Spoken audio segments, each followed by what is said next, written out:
For my practice, what it allows me to do is to have one versatile tool that I can use for a multitude of procedures, a multitude of treatments, a multitude of options. I don't have to buy a different piece of equipment for every little procedure that I want to do. It is an outstanding tool in terms of cutting, an outstanding tool in terms of coagulating or producing any volume reduction of tissue for submucosal or subcutaneous coagulation. And it just adds to my practice a significant amount of flexibility at a very reasonable price.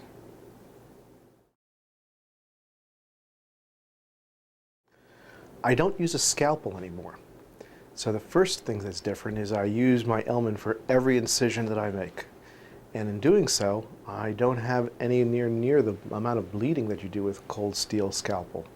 So I use it on all skin incisions, I use it on all mucosal incisions, I use it on all intranasal work that I do.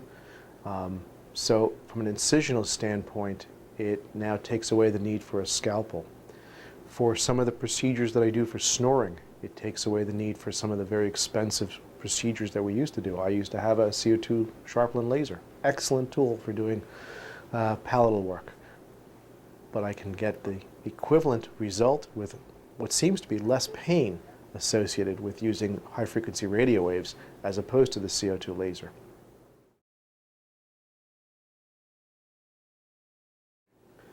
Don't skip any of the steps.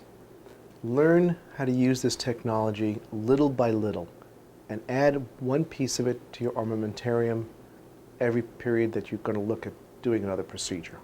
Start off with a very simple piece of chicken breast. Use your probes. Learn how coagulation works on chicken breast. Learn how it cuts the chicken breast. Get an idea of how much power and how much energy it takes to coagulate chicken breast. You will have a whole different appreciation for what this technology can do for you if you do it on inert chicken breast before you do it on live tissue. Then, once you're comfortable with the dead chicken, then go ahead, schedule your first case with your first patient. If you get a lot of electrical energy while you're doing the case, you're giving too much power to your incision. If as you're pulling across the tissue, it's dragging and tearing tissue, you're not giving enough energy to the tissue. You'll begin to get a feeling for how much power works best for your particular application. The amount of power is based upon several variables. It's based upon the amount of contact area, it's based upon the duration of time of that contact, and it's based upon the frequency of the particular source that you're using. In this case, the frequency is always going to be the same because your radio frequency generator is always going to have the same output. However, the amount of time that it takes for you to make the incision and the amount of surface contact area that you're going to have, depending on how you use your instrument, is going to vary. So you don't want to necessarily stick to whatever power settings you think is the right power setting based upon something you read. You want to gain a little bit of experience with each case, and then your learning curve is going to grow with each and every case that you do, and each and every different procedure you add to your armamentarium.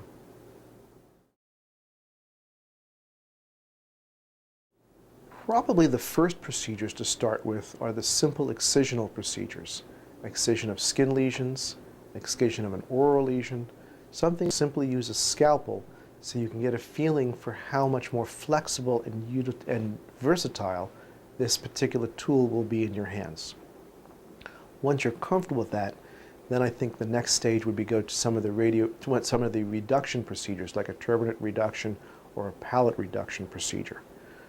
So each step, take it one step at a time, get a feeling for how the tool works, and then don't necessarily marry the one tool. You can also combine it with other tools.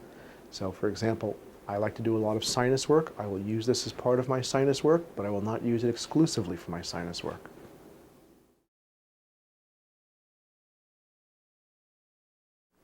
Like any other operation, we all have our favorite instrument. I had a partner who could do any operation in the world with a Kelly clamp, at least so he claimed.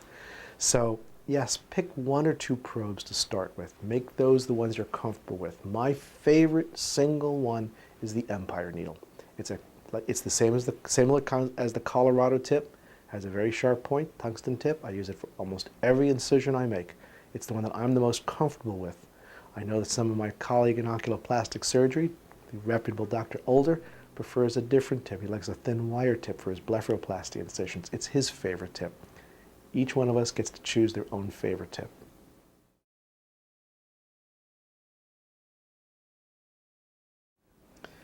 First of all, when you look at the histology of the incisions made with scalpel versus Ellman 4 megahertz radiofrequency wave, you have less lateral destruction of tissue with the Ellman than you do with the CO2 laser, either on super pulse or on intermittent pulse. You have it less than neodymium YAG laser, less than the argon laser. So from a utilitarian, from making the best incision with the least lateral heat and the least lateral damage, this is the ideal instrument to be used. The second is because it's such a precise incision, you can much more flexibly get around tissue.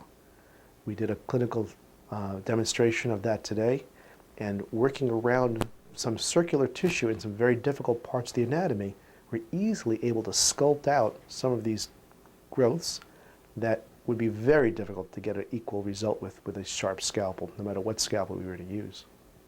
The third is that while you're doing all this kind of work, you're coagulating the tissue at the same time that you're cutting it without creating the lateral heat damage. So you have better control, less lateral heat, less scarring, better coagulation.